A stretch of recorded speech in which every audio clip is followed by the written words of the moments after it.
bust down, bitch, I'm drowning. Bitch, I'm drowning. What is the deal, beautiful people? My name is Ramon. This is Lifestyles Defined.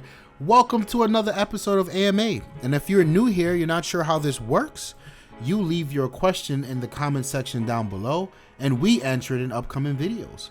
Today's question comes from Logan Newberg. Hey bro, love your videos. Thank you so much. I think you do a great job answering questions and giving good explanations to your opinions. Thank you again. I do have a question. Right now, I have an Olympus EM10 MKII. I've had it for about 6 months and already want to upgrade to the EM1 MKII. I have a decent set of lenses with a 25mm 12 to 40 Pro, nice, and a 75mm. Whew. Do you think it's worth the upgrade? I'm not a professional, but an enthusiast. Well, clearly you're not a professional because professionals don't upgrade shit. They shoot the same thing till it dies. But I did a video. I'm not even trolling you. I did a video about what makes a professional. And some people think you're a professional because you've got the latest and greatest camera with the latest and greatest tech. I don't really agree with that. I think professionals, they get a tool to do what they do and they rely on that tool, and that tool gives them a reliable, consistent result, and that's all they care about. So, you know, they're professionals out there, don't give a shit about IBIS and this lens and that lens. They shoot this one camera with these one settings with this one lens, and that's all they need. So, yeah. This is an interesting question. This is one that hits home for me because I currently do have an EM10 MKII, and I love that camera to death. It's got its downsides, but I still love it nonetheless.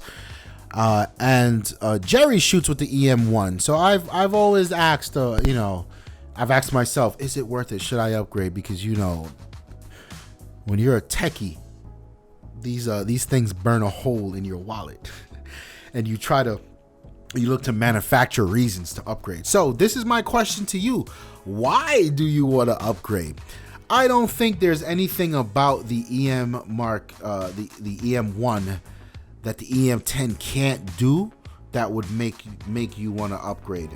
You got to have some really specific reasons why. You have to have had a run-in with a particular project trying to get a particular shot and you weren't able to. And you think the EM1 would give you a better image, and even so, I would challenge you. Do it again. Nah, don't do it. Find a way to get it done with that EM10, right? Because photographers for years have been getting it done with whatever they had, and it's always a way. You have to come up with creative ways to really fulfill what you're doing. But I get it. You said you're an enthusiast. Enthusiast is always the best.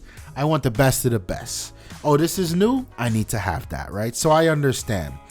So looking at face value, the differences between the EM10 and the EM1. The EM1 has better IBIS. So the in-body stabilization in the EM10 is, you get, 3-axis, which I think is good enough for me. I've never really had much of a problem there.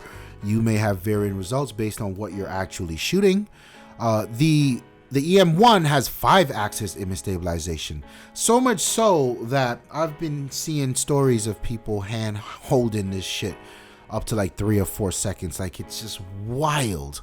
So there's that. The EM1 has a faster shutter speed at 1/8000th, where the EM10 topped out at 1/4000th.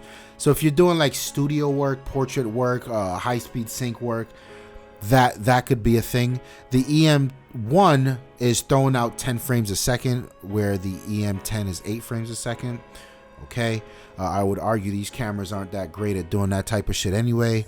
The EM1 has a better EVS, a higher resolution. Who the hell cares?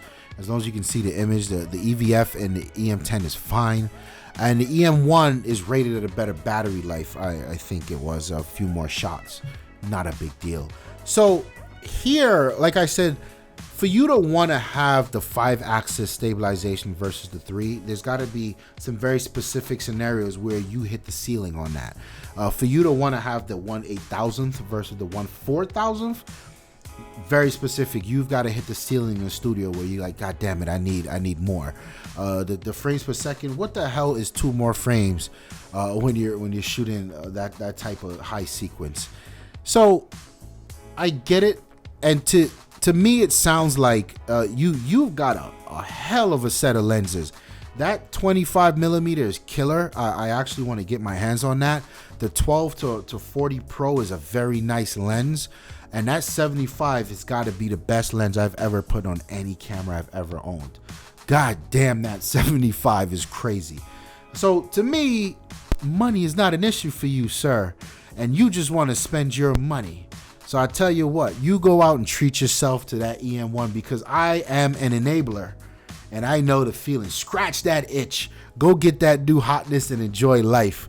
But objectively speaking, I don't think there's anything about the EM1 that your EM10 can't do, especially with some time and patience. Community, LD Familia, you guys hop in the comment section below. I know we got a strong Micro Four Thirds community here.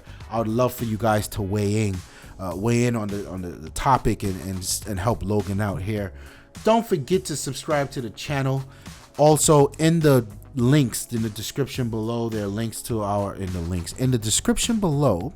There are links to all of our other YouTube channels you guys may want to check out. Like the video if you like it. My name is Ramon. I'm out of here.